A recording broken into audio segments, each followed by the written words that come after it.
Hey everyone, welcome back. So, I want you to imagine something. Imagine you've done everything right in life, you've worked hard, you raised a family, and now you're living the dream on a beautiful yacht sailing into the sunset. It sounds perfect, right? The reward at the end of a long, well lived life. We all dream about that. But what if that dream becomes the place for your worst nightmare? For Tom and Jackie Hawkes, their paradise became exactly that. What should have been the beginning of their next chapter, their roles as grandparents, instead led them into dangerous waters. This case is one that I've always thought of on the few times I've stepped onto a yacht. The ocean is a beautiful but scary place. This case is heartbreaking, and at the end, it will make you want to hug the ones you love a little tighter tonight. To understand this story, a story of pure good meeting pure evil, we have to start with not the end, but with the beautiful life they built together.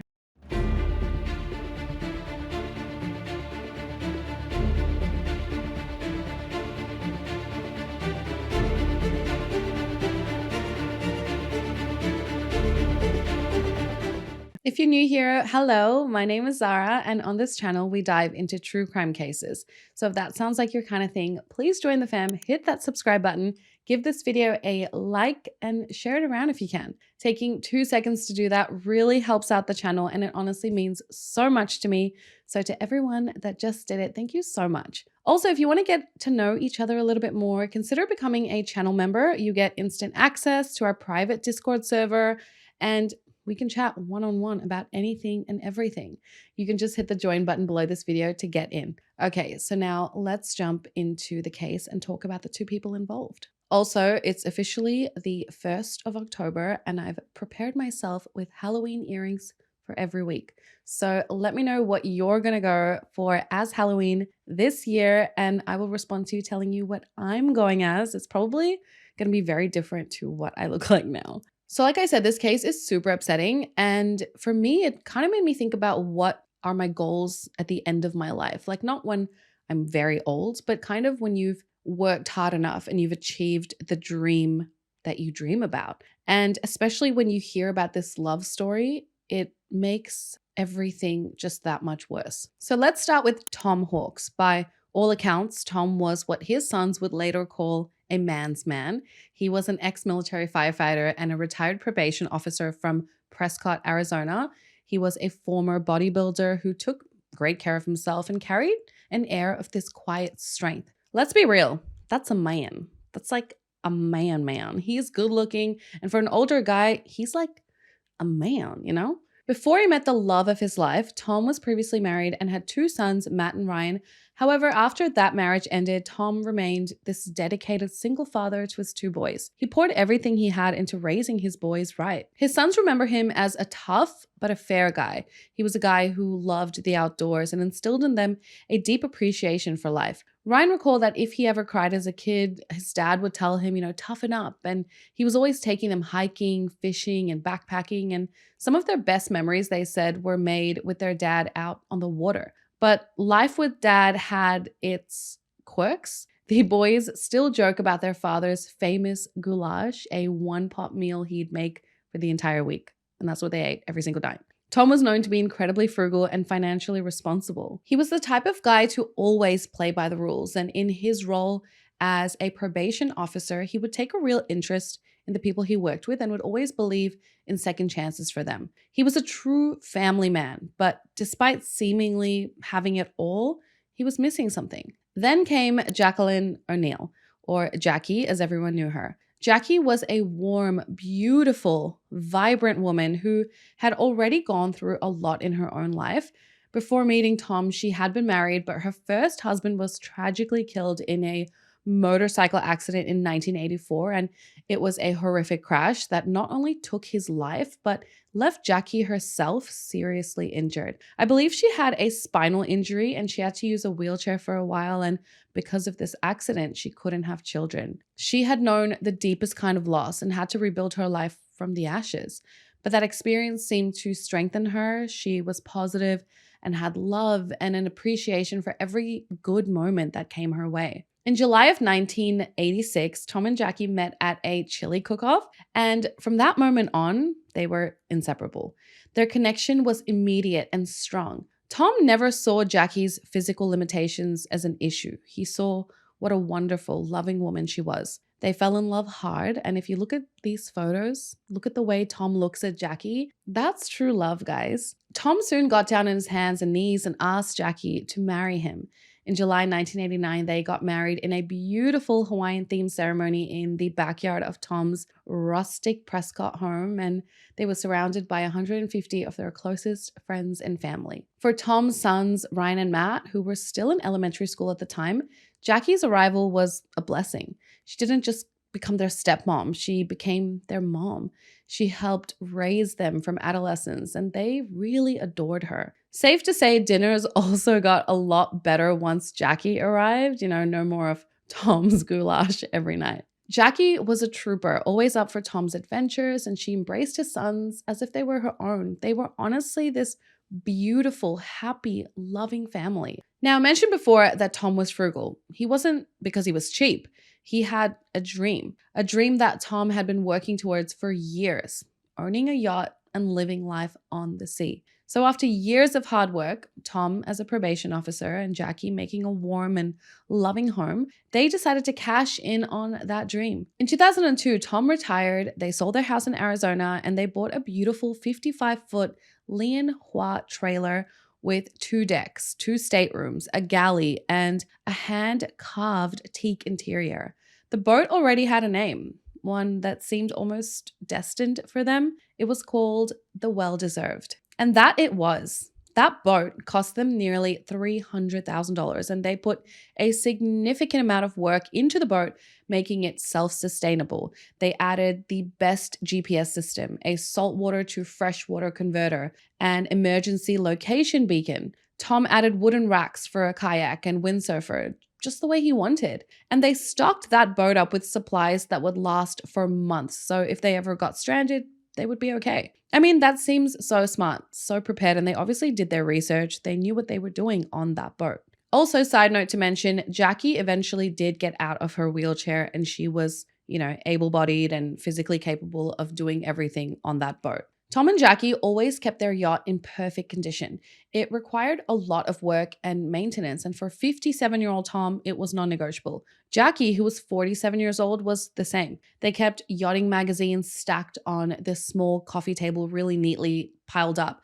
They had spices lined up on a wall-mounted rack in their kitchen, VHS movies tucked neatly away in a drawer. They had their dumbbells and weights put away in a locker, fishing poles and other gear, kept tidy in a closet. And they even had this whiteboard that meticulously displayed their maintenance records that were kept up to date. That yacht was perfect. And for the next 2 years, that yacht was their home. They lived a life most people only dream of, based out of the stunningly beautiful Newport Harbor in California, a place known for its massive recreational harbor, one of the largest in the world actually, filled with over 9,000 boats and a rich marine culture. They sailed up and down the Pacific coast, cruising through the Gulf of California and the Sea of Cortez. They stopped at local towns, they met new people, they had the time of their life, swimming, kayaking, and just relaxing with friends. Their life was an endless adventure filled with good friends and beautiful sunsets. They loved the quiet morning sunrises, just the 2 of them.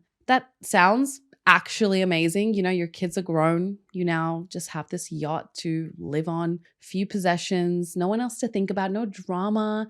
It's just you and the love of your life. Scary for me being out in the open ocean, but still incredible nonetheless. Their son Ryan described their time on the water as a kind of solitude, a place where they could see the curve of the earth and seeing the sunset fall right behind it every night. It was a life they had earned, and it was perfect. This is Captain Tom Hawks and Well-Deserved. Jackie, hello. Hi, honey. I'm so glad to be home. She's home. Man, this is scary. I'm gonna go play some more. Okay, be careful. Then in 2004, the best possible news arrived, something that would change their plans entirely. Tom's son Matt and his wife Nicole were expecting their first child, a baby boy who would be named Jace. Tom and Jackie were overjoyed. Jackie especially was ecstatic. She treated the news as if it was her own grandchild by birth, and she immediately started buying baby clothes. After Jace was born later that year, they made a decision.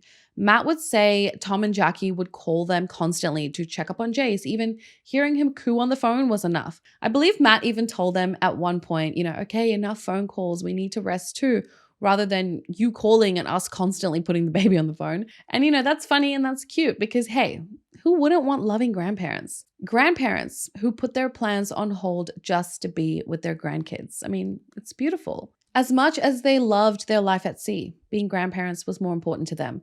They decided to sell the well-deserved and buy a smaller boat and a house on land, either in Mexico or Arizona, and be there to watch their grandson grow up. It was a decision just made from pure love.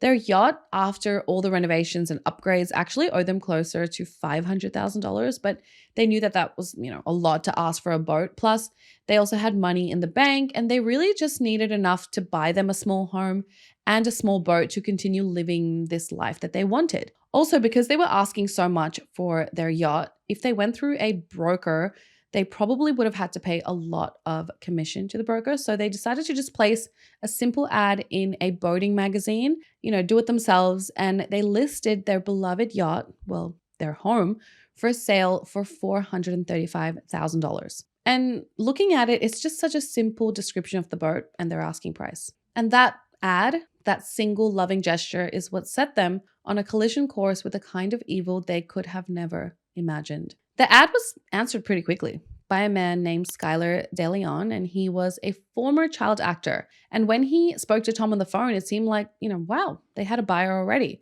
Tom and Jackie met with Skylar on November 6, 2004 at the waterfront to look at the boat and discuss the sale. Tom, who was smart and savvy, didn't like what he saw. Skylar didn't look like he could afford this boat. Skylar mentioned that, he was a child star. He was 25 years old and he had made his money through, acting in movies when he was younger and also through real estate. Skylar also offered to pay the entire $435,000 in cash. And Tom was just like, this doesn't seem right. Like, he's 25 years old. How does he have this money? And how does he have it in cash? But, he kept mentioning that he was a child star and he had a lot of money. But they kept it cordial, and Jackie began boasting about her new grandchild, Jace. When all three of them got off the yacht, after looking at it, Skylar's heavily pregnant wife, Jennifer, and their 9-month-old daughter, Haley, was waiting for them, at the waterfront. Jackie and Tom were immediately put at ease. I mean, they see this young family, a new baby and another baby on the way, a young couple ready to build a new life together, sailing on this yacht that brought them so much joy over the last couple of years. What could be shady about this? The well-deserved was sold. They agreed on a price of $450,000 paid in cash, with Tom and Jackie leaving a few of their linens, their kitchen equipment, their scuba gear, and the 2 kayaks. So, with the well-deserved sold, Tom and Jackie celebrated. On November 11, 2004, they had a farewell party on the yacht with 2 friends and Tom's brother, Jim. They celebrated the sale of their yacht, one that held so many good memories and adventures, and they told their friends about the new buyers, Skylar and Jennifer, and how excited they were to start a new chapter in life and to spend time with their grandson, Jace. Jim, Donnie, Brian, and Vicky, this is our last trip to the island because we sold the boat. And we're all having a really good time. Now she's filming us. Hi, everybody. Hi, Jackie. I'm so glad you could join us on our last voyage on Well Deserved. What are they called? During this party, they even got a call from Skylar to confirm the final step of the sale, which was a sea trial due to take place on November 15th, 2004. Skylar and Jennifer, they wanted to take the boat out with Tom and Jackie to see how it works and to make sure that there were no issues. November 15th soon came around, and Tom and Jackie had packed up their things and were ready to show the buyers how the boat worked. Jackie made a phone call to a friend at 4 p.m. that day and told them they were out at sea and would return later. Now, in the days that followed, Tom and Jackie were pretty quiet. They were usually in constant contact with their sons. For them to go silent was completely out of character. Tom's brother Jim at first thought they were just very busy with wrapping up the sale of the yacht, but then he spoke to a woman named Trisha. Trisha was someone who helped Tom and Jackie get their things in order on land, so to speak, and she told Jim she hadn't heard from the couple despite calling Tom to confirm a medical appointment. Jim then spoke to Ryan and Matt, and they also hadn't heard from their parents. Again, super odd because they would constantly call to hear Jace on the phone, and they hadn't done so in a while. By November 21st, which was a Sunday, Jackie's parents also hadn't received their weekly call. So the family then decided that, if they don't hear from Tom and Jackie by Thanksgiving, they would report them missing. A couple of days before Thanksgiving, Jim took a friend and decided to go check on Tom and Jackie. Jim wasn't just any concerned brother. He was the recently retired chief of police for Carlsbad, California. When they got to the Leader Isle Yacht Club in Newport Beach and saw the well-deserved, Jim's trained eye immediately told him something was terribly wrong. Tom was meticulous about his boat, but it was a mess. A dirty towel was hanging out of a porthole. The dinghy's motor was left submerged in the water. The green canvas weather protector was tied on incorrectly. Jim went onto the boat and saw that the padlock on the door wasn't the same as before. It was clear that the owners of the boat had now changed. But what was strange is that some of their most prized personal possessions were still on board, including this custom-made surfboard that was gifted to Tom by Jim. It was one of Tom's most prized possessions. Jim knew that he would never have left those things, especially that surfboard, behind. So Jim left a note on the cabin door asking the new owners to contact him regarding Tom and Jackie. He then drove around the parking lot looking for their silver Honda CR-V, but it wasn't there. Soon, Jim receives a phone call from the new owners of the well-deserved, Skylar and Jennifer. Jennifer called Jim and told him that they hadn't heard from Tom and Jackie since the day of the sea trial on November 15th. She told him that they paid cash for the yacht and handed over the paperwork before Tom and Jackie drove off in their car. They said they would return to give the new owners lessons on how to operate the yacht, but they hadn't heard from them yet. When Jim asked why did Tom and Jackie leave some of their belongings on the boat, Jennifer told him they agreed to leave some items on the yacht for 2 weeks until Tom and Jackie could come back and grab them. This didn't sit right with Jim. Something just told him something was off. So he called the police and reported them missing. Now we need to talk about Skylar Deleon because his life was the polar opposite to Tom and Jackie's. His real name was John Julian Jacobson, but he had changed it likely to distance himself from his past. And he had this brief uncredited role as an extra on the TV show Mighty Morphin Power Rangers when he was a teenager. And he would often exaggerate this into a starring role to anyone who would listen. So he wasn't really actually a child star. In reality, his life was a string of failures. But it's important to go back to his beginning. John was born to John Jacobson Sr. and Lynette O'Daniel.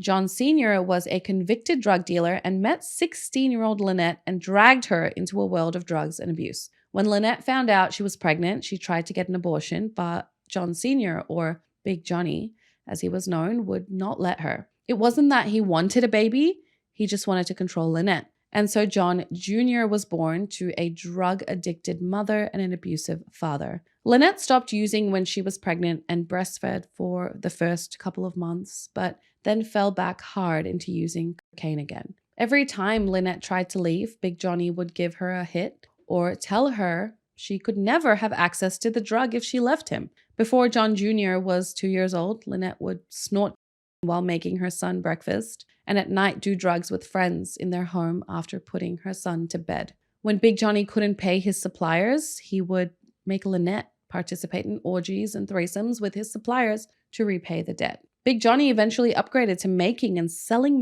to Colombian drug dealers and baggy gangs. John Jr. did not escape his father's wrath, unfortunately. While he was still in diapers, his father would beat him with a wooden spoon, breaking many spoons in the process. If his son would bite his nails, he would shove toothpicks under the nail and then bite down on the toothpick to increase the pain. If John Jr. cried, he would then be beaten even harder. When John Jr. started going to school, Lynette tried to leave Big Johnny, but he chased her down, he beat her, and he stabbed her. Big Johnny was arrested, but soon released on bail, and Lynette felt like she had nowhere to go. So she eventually decided to leave Big Johnny without her son and tried to get custody later. But Big Johnny's lawyer painted Lynette as a druggie, a terrible mom, so she only ended up seeing her son on the weekends or whenever Big Johnny decided. Whenever Lynette saw John Jr., he always had bruises and marks. So as you can see already, it's a very, very, very traumatic start to his life and childhood. Big Johnny eventually went to prison for drug trafficking, and it was then from the ages of 6 to 11, John Jr. had a nice, peaceful life with a caring family. His mom, Lynette, had remarried, and his stepfather, Edward Fisher, was really kind to him. Lynette and Edward remembered that John Jr. didn't want to listen at first. He was pretty rebellious, on edge, and jittery, but he eventually came around with love and support. But that didn't last long, because when Big Johnny was released, John Jr. was forced to go live with him again. Now, the abuse couldn't get worse for some of us to even imagine, but it did for John Jr. His father began making him sleep in the same bed so he could molest him, and even made him dress up like a girl for the neighbor so the neighbor could take some photos, a way for Big Johnny to make some money. Then he thought of another way. He enrolled his son into acting class, and John Jr. had a few roles in commercials for Hyundai, Buick, and Nintendo. And then he got a role as an extra on the TV show Mighty Morphin Power Rangers when he was a teenager. He had a non-speaking background role as a kid named Roger. And if you watch the episode, you can see him for a few seconds in a scene at the park, and that was it. That was the extent of his successful acting career, through no fault of his own. Now, if you were a kid in the early 90s, you know that Mighty Morphin Power Rangers wasn't just a TV show. It was a global phenomenon. It premiered in, I believe, 1993, and the show was an instant smash hit. The show was about a group of teenagers with attitude who were chosen to become superheroes and fight these alien monsters. Every kid had the action figures. I know my brothers did. The lunch boxes, the catchphrase, "It's morphin' time," was everywhere. The show was a ratings and merchandise goldmine. To say you were on Power Rangers was like saying you were a rock star. But his career wouldn't take off after this, because Big Johnny would yell at and abuse John Jr. on set, and he was eventually dropped by his agency. Now, instead of all the adults around him, on set, helping him, they ignored this. But neighbors did report Big Johnny, and when a social worker came to check out the scene, they interviewed John Jr. in front of his dad. So when that happened, he just denied any abuse. When John Jr. finished high school at the age of 20, he enrolled in the military. But 14 days later, he fled and was dishonorably discharged. So in terms of finishing high school, I believe Big Johnny had multiple ex-wives or girlfriends. And one of these ex-wives, I can't remember her name, but she really took an interest in John Jr. and she knew he wasn't doing well, and she would actually pay for tutoring so that he could finish high school. And that's why I believe he finished at the age of 20. But it was due to her, and she helped him. So he then changed his name to Skylar James Deleon, hoping for a fresh start. Unfortunately, that fresh start would never come, because he could never keep a job and he would turn to petty crime to get by. He only had minor drug offenses and petty theft charges, nothing too big. He lived with his father on and off despite the abuse he faced in his youth, because he didn't know anything else. Even though Skylar had this tiny brief acting role in his world of smoke and mirrors, this tiny uncredited role became his golden ticket, a lie he used to impress people and make himself seem important and wealthy. And that's actually really sad if you think about it. You can judge him for that, but look at his life. Around this time, he met Jennifer Henderson. She was a hairdresser, and by all accounts, she was completely captivated by Skylar's stories and his charismatic persona. She came from a completely different world. She grew up in Long Beach in a devoutly religious evangelical Christian home. Those that knew her described her as a good girl. Their relationship moved fast, with friends telling them they needed to, slow down. Jennifer's parents liked Skylar. He was a nice guy. He was a child actor and an ex-Marine. He could protect their daughter. But at one point, Jennifer became distant from Skylar, and to win her back, he borrowed a friend's motorbike, but ended up getting into a really bad accident, which actually damaged his bladder, so he had to wear an adult diaper. But from then on, Jennifer never left his side. Just 6 months after meeting, they got married. Once they got married, Skylar never got a proper job, even after finding out they were expecting their first daughter. They lived off credit cards and were drowning in debt, $87,000 in debt, due to their financial irresponsibility. Jennifer loved the freedom money gave her, loved the finer things in life. So they borrowed $18,000 from her parents for Skylar to start a scuba diving business. And he, pretended like he was. He bought a truck, he bought a boat, and he bought scuba equipment, but he never actually started the business. And okay, so he never started this business, right? So he borrowed the money, but then where did this $87,000 in debt come from? So I was like, is that Skylar's debt alone? But it seemed to be their joint combined debt as well. So I'm like, I know you can't pay rent on credit cards. So it's not like that debt was built up on rent that they owed. Then, what was it from? Even if she liked the finer things in life, like people are like, oh yeah, I love expensive things. So I'm just going to buy it on a credit card and just never pay it off. Like, I don't understand how people can get into that much debt. So unless they were super reckless, which it seems like they were, $90,000 in the early 2000s is a lot of money. So what does one do when you're in so much debt? Turn to crime. Hard work is just that. It's hard, guys.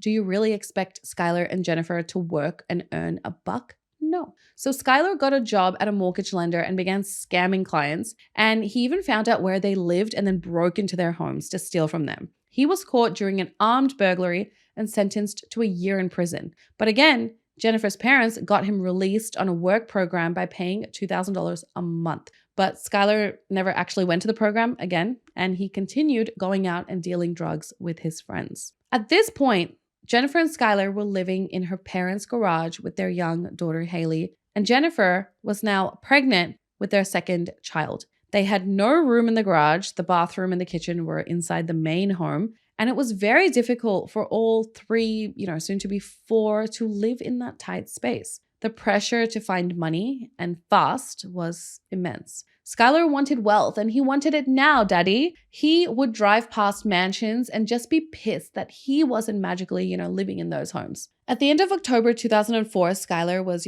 flipping through a yacht magazine when he saw the Well-Deserved was for sale. He thought to himself, well-deserved. That's exactly right. Well, gosh darn it, I do deserve that yacht. His motive was on one level, simple greed. They wanted the Hawks' boat and access to their life savings. Not just the boat, guys, their life savings too. But there was another more bizarre layer to it. It was later revealed that Skylar desperately wanted money for gender reassignment surgery, something he had apparently wanted since he was a child. He told Jennifer that he had always felt uncomfortable in his body because he was born intersex, meaning born with both male and female genitalia or some variant of the two. He told Jennifer he was diagnosed with uterine cancer and the only fix was a gender reassignment surgery. Jennifer, believed him and agreed to support him during his transition and surgery. In October 2004, Skylar had already put down a $500 deposit for the procedure and needed about $15,000 more to pay for the rest. He was willing to do anything to get that money. So now let's go back to the boat sale. When Skylar first met Tom and Jackie in early November 2004, Tom's instincts immediately kicked in, and he was right. As he was a former probation officer, he was a good judge of character, and something about Skylar just didn't sit right. This guy did not look like someone who had nearly $500,000 in cash to buy a yacht. But Skylar sensed their hesitation, and that's when he made a truly diabolical move. On the first meeting with Tom and Jackie on the yacht, he got on the phone, called Jennifer, and told her, "You gotta come down here and bring Haley and put these people at ease." Jennifer, who was 40 minutes away in Long Beach, did exactly that. She showed up to Newport Beach, pregnant, with their adorable 9-month-old daughter in a stroller. The effect was instantaneous. Tom and Jackie were so excited about becoming grandparents themselves, were completely disarmed by this move. They saw a young family trying to build a life just like they had. Their skepticism just melted away in that moment. And this is the truly sickening core of the deception. It wasn't just a lie about money. It was a perversion of the very idea of family, the one thing that mattered most to Tom and Jackie. Skylar and Jennifer took the Hawks' greatest joy and weaponized it against them. Jennifer's role here wasn't passive. She wasn't just some wife who was dragged along. She was the key that made Tom and Jackie drop their guard, making this entire horrific plan possible. I can't think of anything more sick right now than a mother using her child for a crime. On November 6th, 2004, Skylar and an accomplice named Alonzo McCain went out on a test sail with Tom and Jackie. Their plan was to murder them that day, but they called it off. The reason? Tom, the former bodybuilder, was in incredible shape. Look at him. Skylar and Alonzo realized that the two of them wouldn't be able to overpower him. Skylar knew he needed more help. He needed more muscle. So Skylar went back to the drawing board and assembled his crew for the final fatal voyage. He initially asked his father, Big Johnny, to get involved, but Big Johnny declined because he didn't know if he could trust the other people who could be involved. So first, there was Alonzo McCain. He was a 22-year-old former city jail guard from Pico Rivera. Skylar had actually met him while serving time for that armed burglary charge. Alonzo was the one who would cover for Skylar when he was supposed to be on that work program, saying Skylar worked when he actually just went home or, went drug dealing with his friends. Alonzo was described as a young, naive, and unsophisticated person, the perfect person for a manipulator like Skylar to prey on.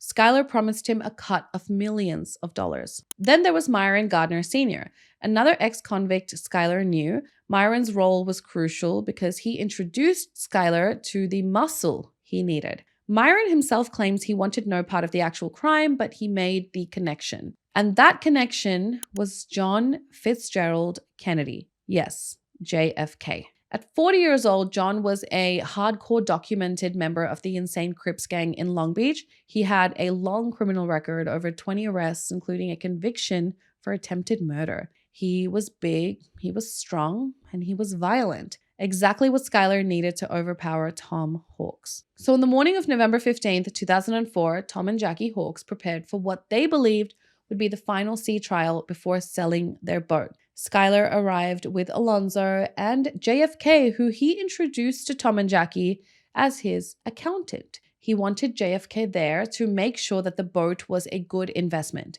Jennifer stayed at home with their baby because, the baby already served her purpose. The job was done, so she needed to just chill at home. The three men and Tom and Jackie set sail on the well-deserved. It was the last time anyone would see Tom and Jackie alive. Once they were far out at sea, Skylar and Tom went on to the bridge, and then Jackie showed Alonzo and JFK the cabin downstairs. Skylar put on his scuba gear to have a look at the hull under the water, and JFK then claimed he was feeling a bit seasick and asked to lay down in one of the staterooms downstairs. Once Skylar returned on board, he changed in a stateroom downstairs and then asked Tom to come downstairs for a chat. Alonzo kept Jackie occupied upstairs in the galley, and as soon as Tom joined Skylar and JFK downstairs, the friendly facade dropped and the nightmare began. Based on Alonzo's later confession, we know in horrifying detail what happened next. The ambush was swift and brutal. Once Tom went downstairs, JFK and Skylar attacked Tom, overpowering him with their combined strength, and used a stun gun to subdue him. Upstairs, Jackie heard these thumps coming from downstairs. She knew something was up and she tried to sort of move away from Alonzo, but he overpowered her, used a taser on her before slapping handcuffs on her and taking her downstairs to Tom. With the couple subdued, the true horror of the plan was revealed. They were handcuffed and placed on the bed together before Alonzo used their own duct tape to tape their mouths and eyes shut. Jackie was screaming and begging for her life, yelling at Skylar, how could he bring his own baby on the boat and then do this to them? She begged to see her grandchild again, and all Tom could do in that moment was comfort her by stroking her hands through the cuffs. From what I could understand through reenactments and explanations of the scene, but I believe Jackie had her hands cuffed behind her back, and then Tom was kind of like facing her back and he was handcuffed in the front, so their hands were touching, and that's how he comforted her in those moments. Skylar then brought paperwork over to Tom and Jackie. He said he only wanted the couple to sign over the boat and the power of attorney for their bank accounts. The men then removed one hand from each of their handcuffs, removed a little bit of the duct tape from their eyes and their mouths so they can see, and they were then forced one by one to sign and then press their thumbprints onto a set of power of attorney documents. These papers would give Skylar complete control over everything they owned, the boat, their savings, their entire life's work. Skylar then asked all the questions about their account numbers and where their banks were. In a final, desperate act of foresight, Jackie, while being forced to sign her name, intentionally misspelled her last name, writing Hawk instead of Hawks. It was this tiny act of defiance, a small clue she hoped her banker would notice, a sign that something was terribly wrong. Skylar then went up and set the GPS to take them to Santa Catalina. The plan was to take them into deeper waters. Even bound and facing certain death, Tom fought back. When Skylar returned to the stateroom, Tom managed to kick his legs up and knock Skylar to the ground. In response, JFK punched Tom so hard on the side of his head, so violently, that it knocked him unconscious. Then came the final unthinkable act. Tom and Jackie were dragged to the upper deck. They were then tied together and then tied to the boat's heavy 60-pound anchor. Tom was holding tight onto his crying wife's hand. Skylar then gave the order. He pushed the anchor overboard, and as the line went taut, Tom and Jackie were yanked into the cold, dark waters of the Pacific Ocean. Investigators were told that Jackie also hit her head on the ledge as she was pulled into the water, and with Tom being somewhat or fully unconscious, they have hoped that both Tom and Jackie were unconscious when they were pulled deep into that water and drowned. Their bodies have never been found. Alonzo would later say that throughout this entire gruesome ordeal, Skylar was completely calm, like it was the most normal thing happening. Skylar then called Jennifer and told her the deed was done. His theory was, no body, no crime. The well-deserved came back into Newport Harbor that night, but its loving owners were gone forever. Skylar and Jennifer wasted no time. They immediately began trying to erase their crimes, scrubbing the yacht from top to bottom with bleach wipes to eliminate any trace of Tom and Jackie, any trace of the struggle, any trace of DNA. Now, that makes sense, right? Get rid of any evidence. But what does that entail? Work. Skylar and Jennifer are so allergic to hard work that even when they commit a crime and get over $500,000 for free, they need someone else to do the work. So they called Jennifer's dad, Steve. They told her parents that they were so excited because they just purchased a yacht for them to live and work on. They asked Steve to go pick up some cleaning supplies so they could get it ready for their move. Now, there is CCTV footage of Steve picking up garbage bags and Clorox bleach wipes from a store, and they then pick him up on the dinghy and then take him aboard the well-deserved. Steve's like super impressed by the yacht and he helps him clean the place up. After Steve is cleaning the yacht for a few hours, he's like, wait a second. How did these kids afford this boat costing hundreds of thousands of dollars? They owe me over $30,000. Oh, Steve. But he trusted that his daughter wouldn't lie to him after they told him the boat was given to them by someone who owed Skylar a lot of money. They also said a silver Honda CR-V was thrown in, to sweeten the deal. Steve was happy for his daughter and her family, so he helped them. He drove them down to Arizona to complete paperwork for the sale of the boat. Now, you have to have a notary sign off on paperwork like this, right? And that's exactly what happened. The paperwork was legit. The notary signed off on it. The only problem was all parties are to be present. And since Tom and Jackie were dead, the notary, Kathleen Harris, was paid off to falsify the transfer documents. Next, Steve drove the couple to Stockton's bank, and here Skylar and Jennifer tried to withdraw a large sum of money from Tom and Jackie's accounts by providing them the power of attorney document, but luckily they were rejected by the bank because the bank staff and tellers weren't idiots. After Jim reported Tom and Jackie as missing, the Newport Beach Police Department launched a missing persons investigation, which quickly turned into something much more sinister. The first major red flag came on November 26, 2004, just 11 days after the couple was last seen, because an attempt was made to withdraw money from Tom and Jackie's bank account. Now, banks can be pretty annoying. Like if you've ever had to deal with banks, like in my line of work, as a lawyer, you can get really big checks and things like that, and they go into the lawyer's trust account or the firm's trust account.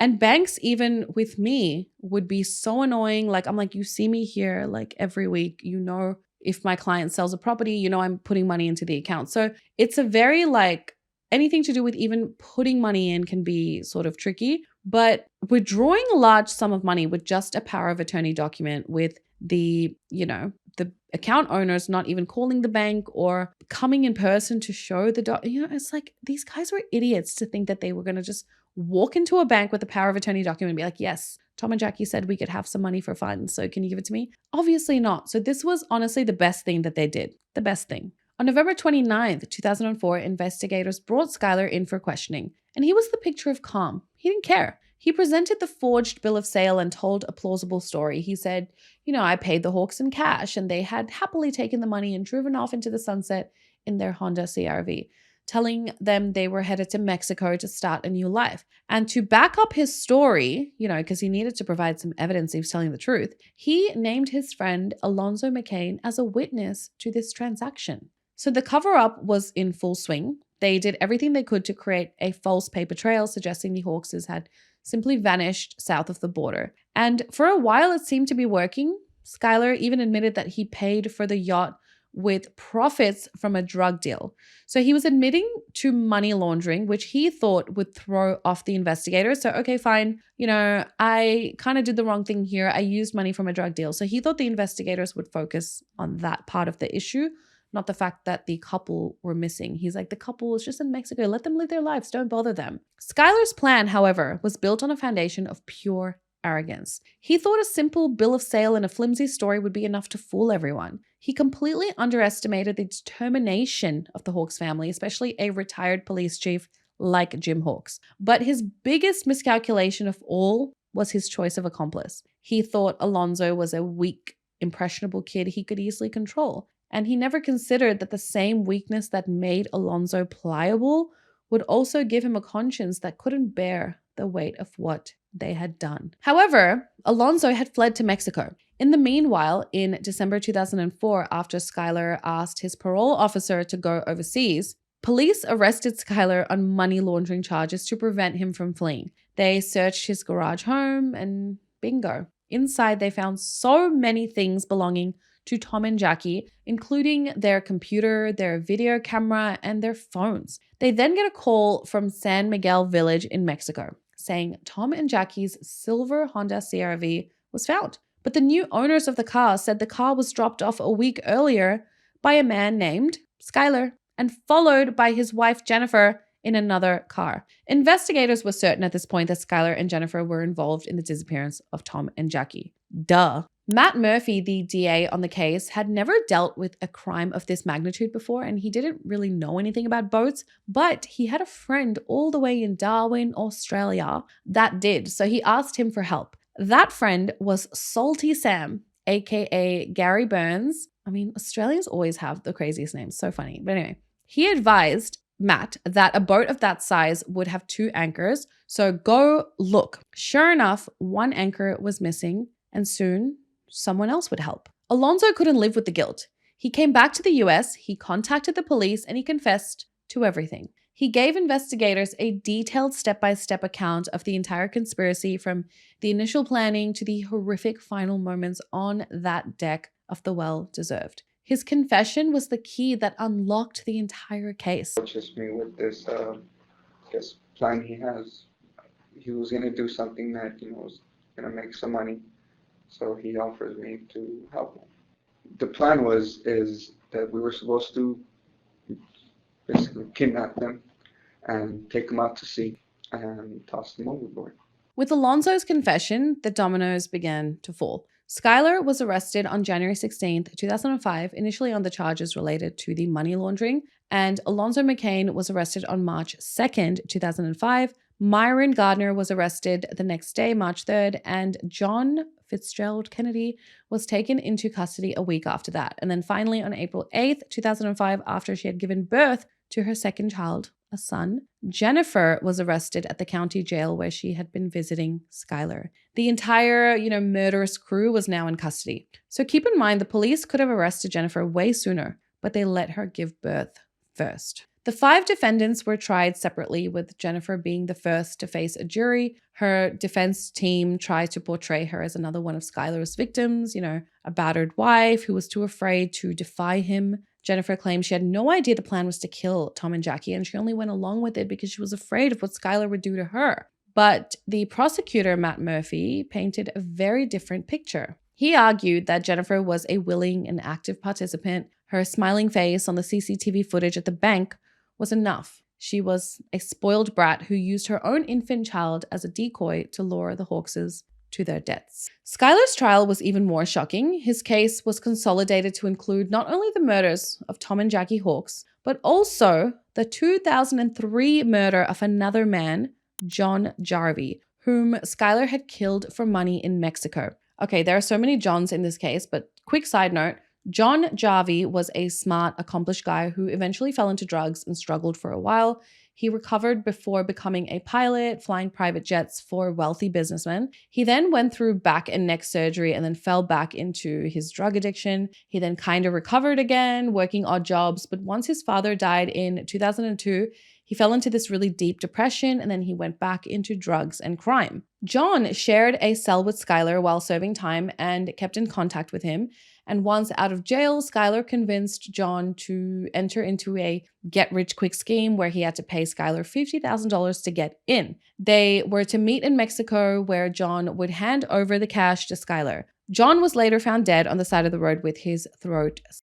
You can guess who was responsible. There was plenty of evidence. So essentially, Skylar tricked John, stole the $50,000 off him, and then just killed him. Like, it was that simple and it was that sick. In a shocking and highly unusual strategy, Skylar's own defense attorney, Gary Paulson, stood up during his opening statement and admitted that his client was guilty of all 3 murders. He told the jury, "I assume you're going to find him guilty. The way I see this case is about the why." The entire trial from the defense's perspective was not about guilt or innocence, but solely about sparing Skylar from the death penalty. The defense argued that Skylar was the product of a horrific, abusive childhood. His father, John Jacobson Sr., was a convicted drug trafficker who had brutally abused him, leaving him emotionally and psychologically damaged. And this history of trauma, whether entirely true or exaggerated for sympathy, undeniably shaped him into a person with a warped sense of morality and a desperate need for control and validation. And the prosecution, however, argued that while his childhood may have been tragic, it was no excuse. As prosecutor Matt Murphy put it, many people suffer terrible abuse and do not grow up to become cold-blooded, manipulative triple murderers. And in a way, yes, I agree. Of course I agree. But at the same time, we shouldn't discount his childhood because what he went through was horrific, if it's true. And there are many of us out there, there are many of you out there that have either lived something similar, are currently going through it, or something worse, and don't kill people. After he graduated or left the Marines, he didn't have to go live with his father. And I think he did so out of trauma, something familiar. But he could have gotten a job, a simple, even if it was low income, low wages, he could have gotten a job and just worked a simple life. He didn't have to go live in a mansion that he used to stalk. Like, those lives aren't for everyone. And if he wanted that, he could have found a way, determination, hard work to get there, and then he finds a woman who, for some reason, what I don't get? Why is Jennifer liking the finer things in life, but she's marrying a guy who's got nothing? What goes through your head? You know what I mean? I love the nice things. I like to spend money, but my man doesn't have money, so we'll just commit crimes. And she came from a really conservative family, so it's it makes no sense to me. And I wonder if this is a case of Jennifer was good on her own, and Skylar, he wasn't good, but he wasn't, he had simple criminal offenses, which is still criminal offenses, but you know what I mean? But the combination of the two of them coming together created this monster. And sometimes that happens. There are 2 people who come together that should never be together because all they do is destroy things. And I feel like that's Skylar and Jennifer in this case. On November 17th, 2006, a jury took only 4 hours to find Jennifer Henderson guilty of 2 counts of first-degree murder. She was sentenced to 2 consecutive life terms in prison without the possibility of parole. On October 20th, 2008, Skylar Deleon was convicted on all 3 counts of murder. On November 6th, the jury recommended he receive the death penalty. And on April 10th, 2009, a judge made it official. On February 19th, 2009, John Fitzgerald Kennedy was also found guilty of 2 counts of first-degree murder. Like Skylar, he was sentenced to death on May 1st, 2009. For his cooperation and testimony against the others, Alonzo McCain accepted a plea deal, and on June 15th, 2009, he was sentenced to 20 years and 4 months in prison. He was ultimately paroled in 2021, which is so ironic because he was originally a prison guard and then he ended up being on the other side of the bars. And finally, Myron Gardner, the man who made the introduction but didn't go on the boat, pled guilty to being an accessory after the fact and was sentenced to 1 year in jail, which he had already served while awaiting trial. The trials were over, but for the Hawks family, the pain would never end. The murder of a parent is an unimaginable trauma, a wound that leaves deep, unseen scars on a child, and no matter how old they are. Studies have shown that this kind of violent sudden loss can lead to a lifetime of psychological distress, including complicated grief, PTSD, and depression. And to be honest, from what we know about Tom and Jackie, everyone had their flaws, but they seemed like amazing people. One can only hope to have parents and grandparents like them. Willing, active, loving parents. Throughout the long legal process, Tom and Jackie's sons, Matt and Ryan, carried themselves with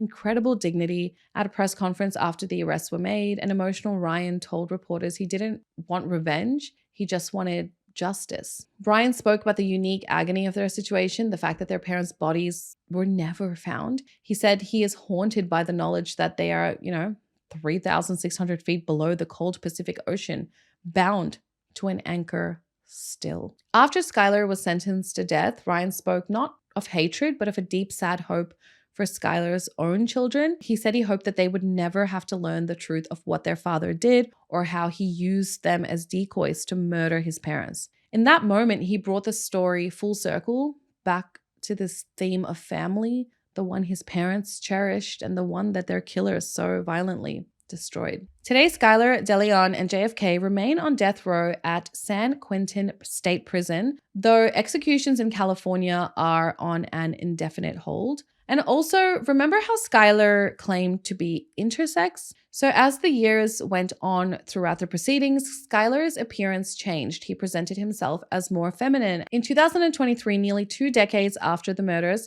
Skylar finally got gender-affirming surgery and a breast augmentation, courtesy of Californian taxpayers. Skylar is now waiting to be transferred to a women's prison, and I couldn't find out if this had already happened. While in prison, Skylar has legally changed her name to Skylar Preciosa Deleon and now identifies as a woman. Jennifer Henderson is serving her 2 life sentences at a women's facility in Chowchilla, California. The yacht, the well-deserved, was held as evidence for years. And after the trials finally concluded, Ryan and Matt announced that they would be selling it, not only because of the memories it held, the horrific memories, but simply because as young men with their own families, they couldn't afford to maintain it. Who would be using it? Who would want to use it? In the end, this isn't a story about Skylar Deleon's depravity, about Jennifer's. It's a story about Tom and Jackie's love, a love for each other, for their family, their grandson, and for a life that was, in every sense of the word, well-deserved. And that is a legacy that no anchor, no matter how heavy, can ever pull down. I actually love them as a couple. I know I don't know them, but I feel like I do. I've known about this case for so many years. I feel like every married couple would see them as goals. They were both fit. They were both healthy. They were loving, good parents, living life to their fullest. And sadly, they were targeted by people who just wanted an easy life, a life they didn't have to work for. They wouldn't know hard work if it was staring right at them. Those 2 kids, Jennifer and Skylar's 2 kids, sadly are growing up without their parents, but with parents like them, it's probably for the best. And let's hope that they're happy and they're safe and they have a better life than their parents would have given them. I think this case really gets to me because it's like, you work so hard your whole life, and they did. You achieve your goals and dreams. Not many people get to say that, do they? Not many people can get to, their mid-50s and be like, you know what, I did it. I can relax now. And they did. And for idiots, lazy people, people who just wanted life to do life for them, took it away. And, you never know what those grandkids of Tom and Jackie's would have had. They would have had the best grandparents. And Tom and Jackie would have been so happy till they grew old. And it's really sad if you think of it that way. It's really, really like trying not to cry. Okay, before I ramble on, I'm really sick. Like, I'm getting better, but I have a really annoying cold right now. So like my eye keeps watering, my makeup keeps getting jacked up. But anyway, I'm a bit delulu off the cold and flu drugs. I will see you in the next video. If you haven't subscribed, go ahead, hit that subscribe button, hit the like button, and I will see you in next week's video. Besitos, guys. Mwah. Bye.